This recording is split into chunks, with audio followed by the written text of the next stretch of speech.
Hello students, this is Priyanka Bagchi from SVM Sinidih, and today I am present with you with the third chapter of the book Honeydew of class 8. The name of the chapter is Glimpses of the Past by S.D. Sawant.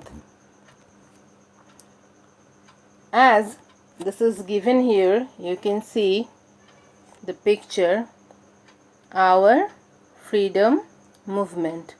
This is the book, and the chapter Glimpses of the Past is an extract from the book From Our Freedom Movement, written by S.D.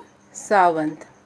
This is the writer S.D. Sawant, and here the brief description about the writer is given.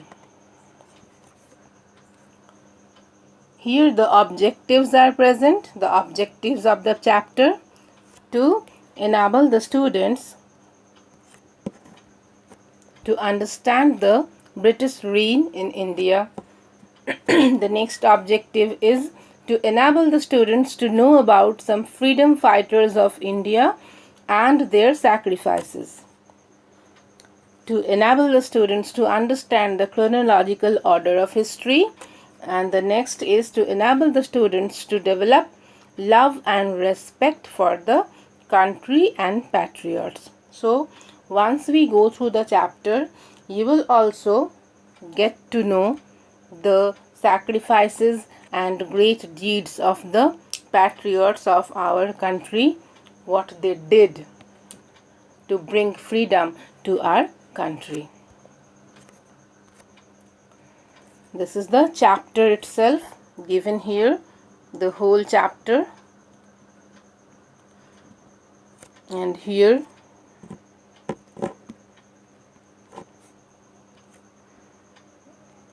you can see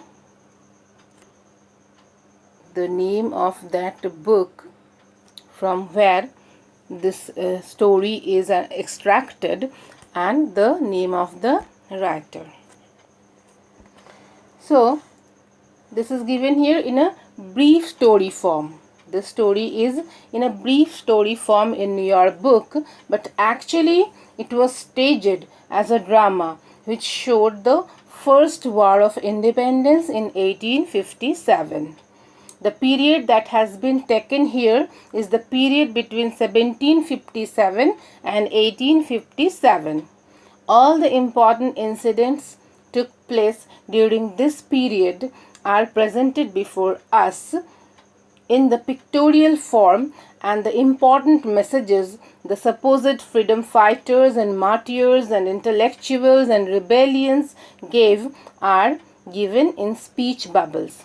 So again let me show you what the pictorial form and what is speech bubbles. You see, from the beginning only, you see, these are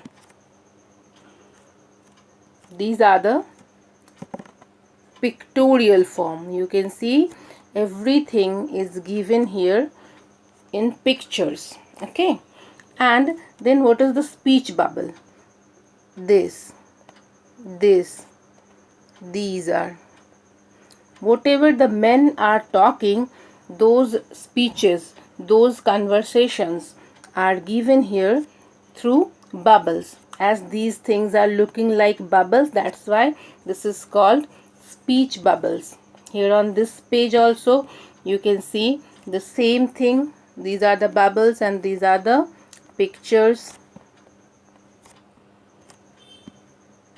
That means in the whole book, the whole story is presented before us in such kind of pictorial form, and their conversations are given in speech bubbles. Okay.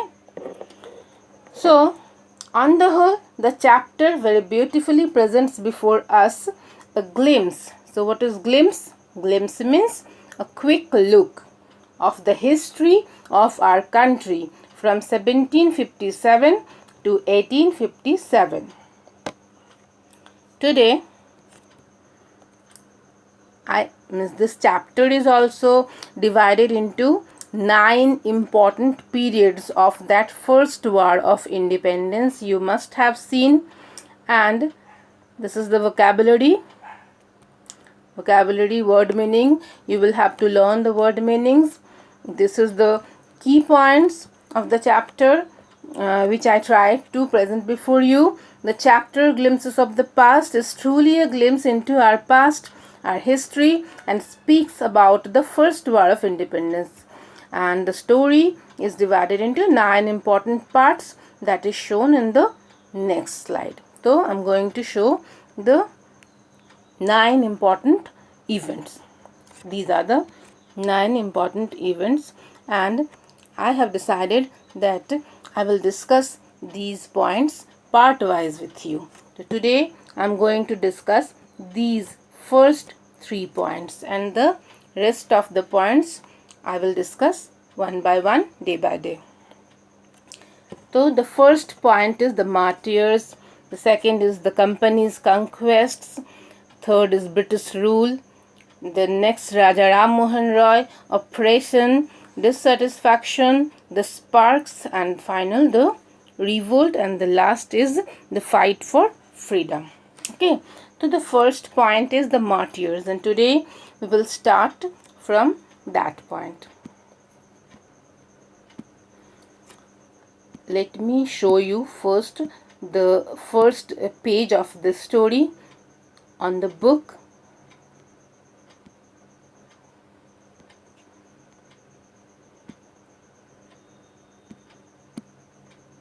This,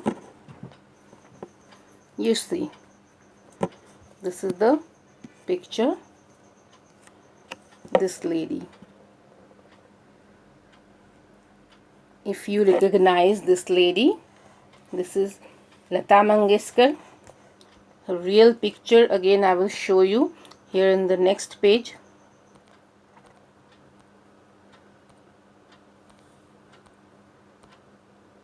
This is, who doesn't know her, Lata Mangeshkar, and she is also known as the Nightingale of India because of her melodious voice. So the first page contains the picture of Lata Mangeshkar, and as it shows, it seems like one national event, and she was about to sing, and on the speech bubble, see here in the speech bubble, these some words are written here, that, "Oh my countrymen, let your eyes fill with tears."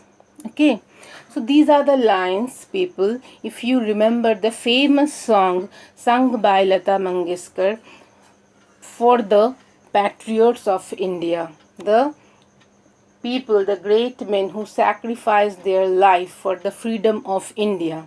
So that famous song is, "ऐ मेरे वतन के लोगों, ज़रा आँख में भर लो पानी, जो शहीद हुए हैं उनकी, ज़रा याद करो कुर्बानी."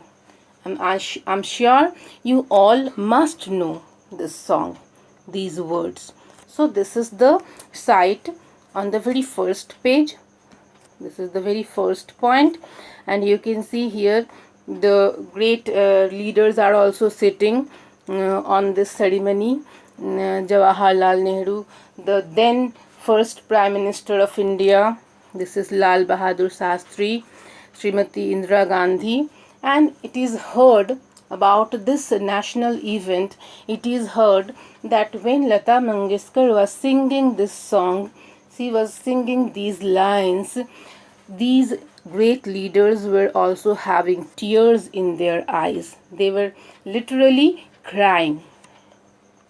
Okay, so this is given on the first page of this book, of this chapter.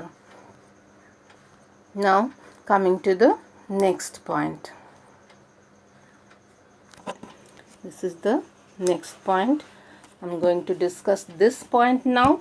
Company's conquests, and the period shown here, 1757 to 1849. So conquest means the company's defeat to India. What the company did to bring defeat to India. So, the Britishers were invading into India from the east side. During 18th century, British East India Company was extending its power worldwide. It was in a strong position then.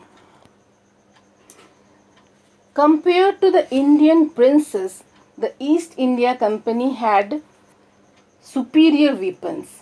Besides, Indian princes were short-sighted in their approach to delicacy of the time. That time, Indian princes were fighting with each other.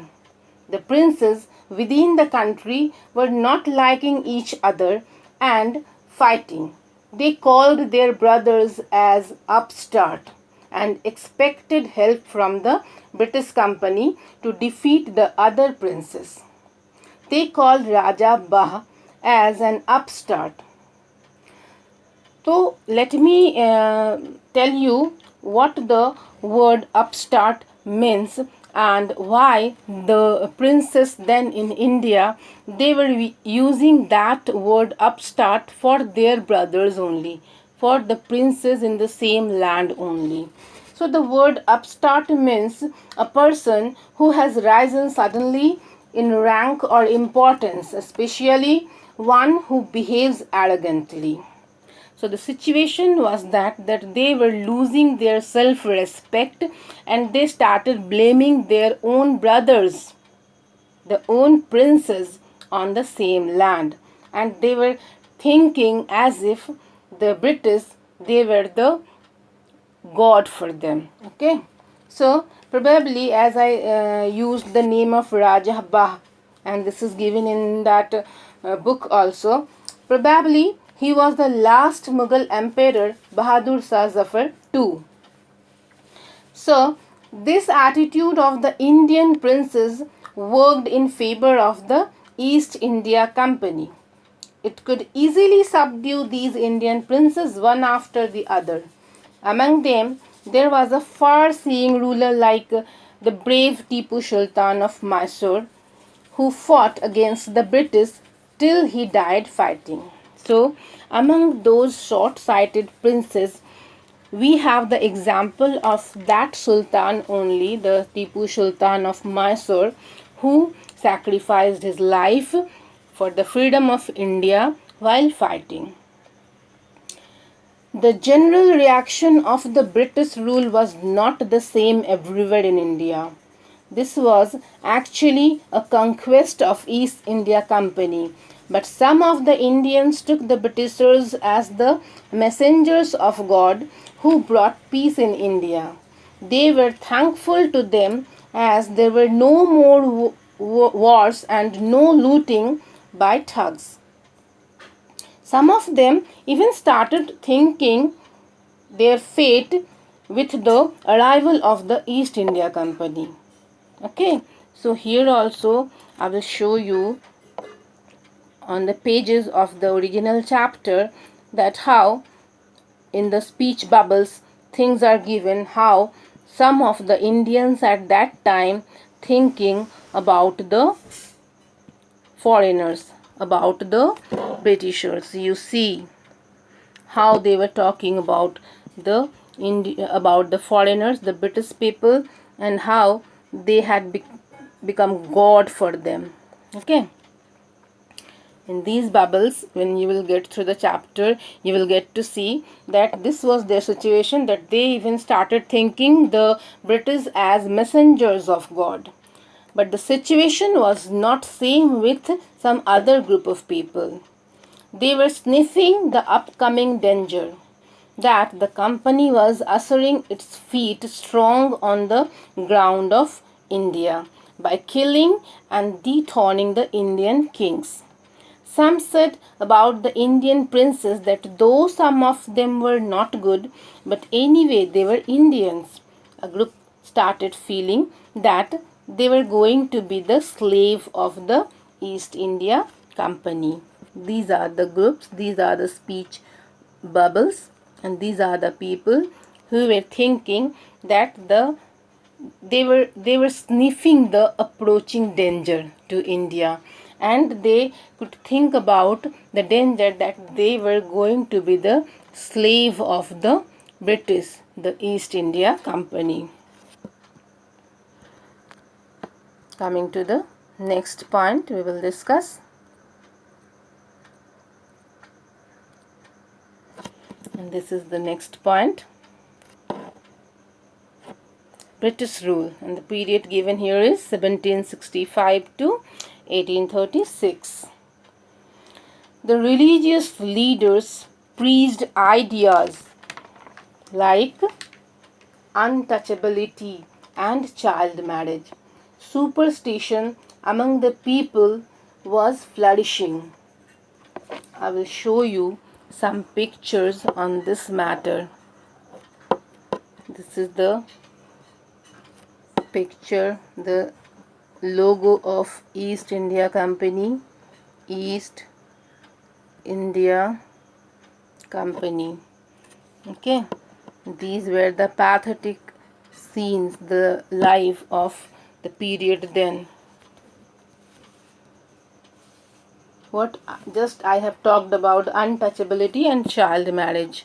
See, here in these pictures you see this is the site of untouchability, okay, and this is the site of child marriage. At the age when the girl was about to play with dolls and toys, she was bound to get married.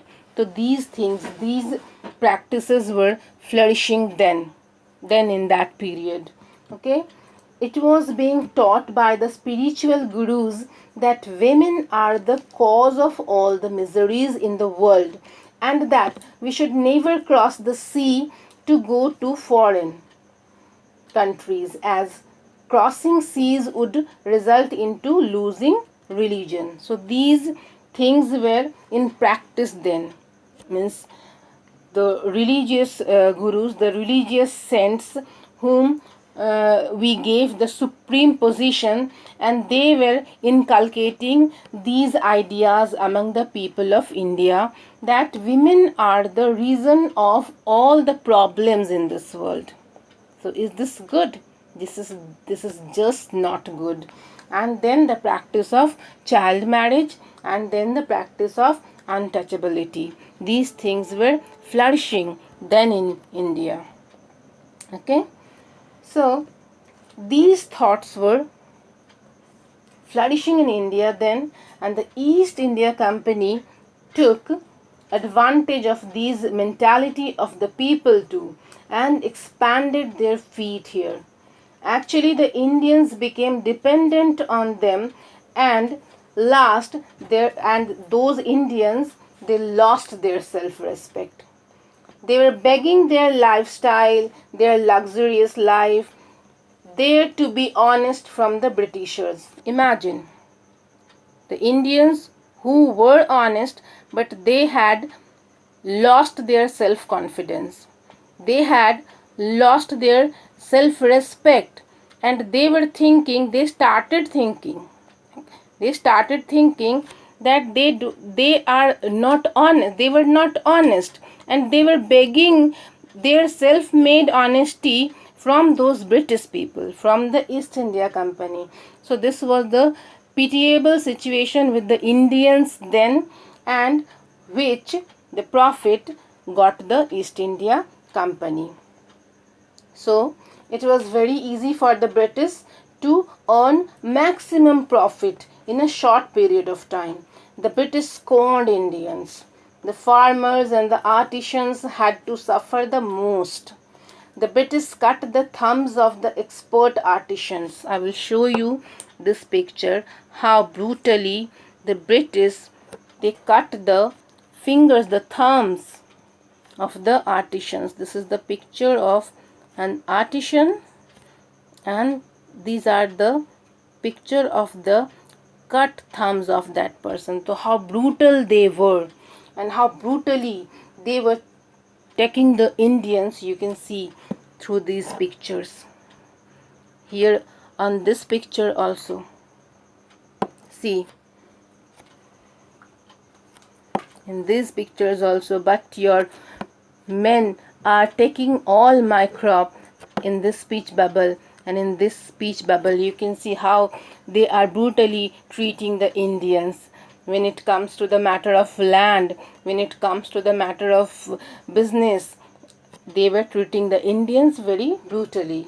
They imposed heavy taxes on the farmers so that the farmers wouldn't be able to pay their taxes and they would abandon their fields. Okay, so inevitably famine followed and almost 15 lakh people died between the period 1822 to 1836 due to starvation. This is the period. This is the period, and almost 15 lakh people died because of starvation. What to do?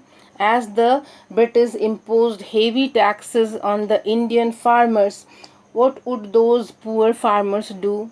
They had to abandon their lands to the British, and out of starvation, out of hunger, without job, they died. The British hadn't stopped there too.